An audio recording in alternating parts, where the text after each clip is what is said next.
Hi, this is Joelle, and this is not really a tutorial, but kind of an example walkthrough of how the click track maker works. Okay, so you can access the click track maker by getting to your Cyborg Llama homepage and then mousing over Create New and clicking Click Track. I'm just going to make something up here. So I'll say that the first measure, measure 1, is in 4/4. And it's 100 BPM. Let's say that, how about in measure 3, it changes to 3/4 time and is a little bit slower, 90 BPM. And then measure 4 changes back to 4/4 time, but it stays, let's say it stays in that slower tempo, 90 BPM, so I don't need to do anything there. So let's say in measure 5, we have 5/8 time, 5/8, and let's say that I want it counted instead of just 1, 2, 3, 4, 5. I want it counted 1, 2, 1, 2, 3. A little bit easy to keep track of. Then let's say 2 plus 3. 1, 2, 1, 2, 3. And I'll keep it at that same tempo. And then measure 6, let's return to 4/4 at 100 BPM. Okay. So here, just because my tempo is between 90 and 100 BPM, I don't need to see this graphical representation go all the way down to 30. That's going to make the changes I'm about to make a little bit harder to manipulate. So let's say that my minimum tempo is 80 and my max tempo is going to be, let's say, 110. So now I can see the tempo differences a little bit easier and a little bit more zoomed up. Okay, so this next part, the flow, this is how the click track maker is going to read what you've written in the layout. So I want my flow to start from measure 0. I'm going to want a 1 measure count in, so I'll say measure 0.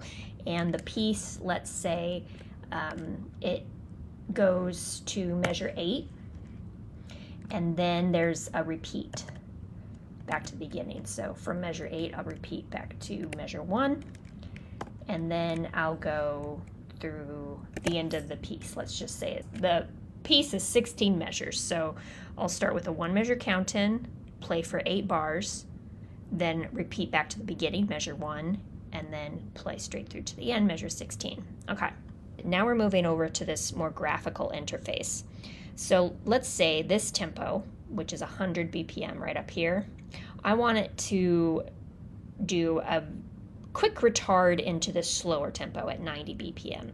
So I'm just going to click, and then I like to do it click and hold and just draw, draw a gradual line down. You see I messed up a little bit there. There's a little extra doodads, so I'm gonna follow this tip, hold shift over tempo changes you want to clear, and click, and so now it's gone. Okay, so let's just see what this tempo change sounds like.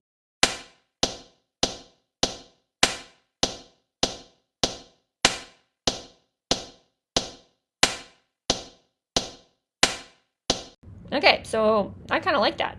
It's pretty gradual, and then I can do an accelerando by just doing the reverse, gradual slope up, and of course I can just leave the tempo change without doing any of this drawing if I just want an immediate shift. So from here, so after the repeat, I can see this is measure, so here's measure 8 and then measure 1, so this must be where the music repeats.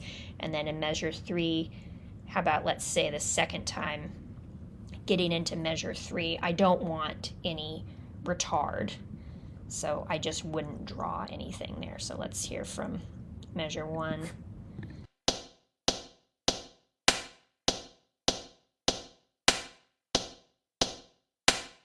So So really sudden tempo change there. And then when you're happy with the whole thing, you click to export, and it will create an audio file and name it.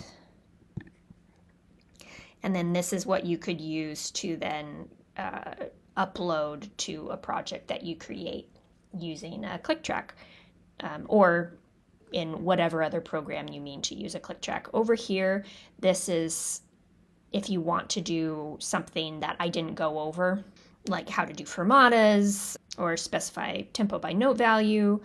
If you want any additional help here, you can go to look through these written notes and get some tips on how you can manage these different things. But that's how you would get started using this thing. This concludes the tutorial.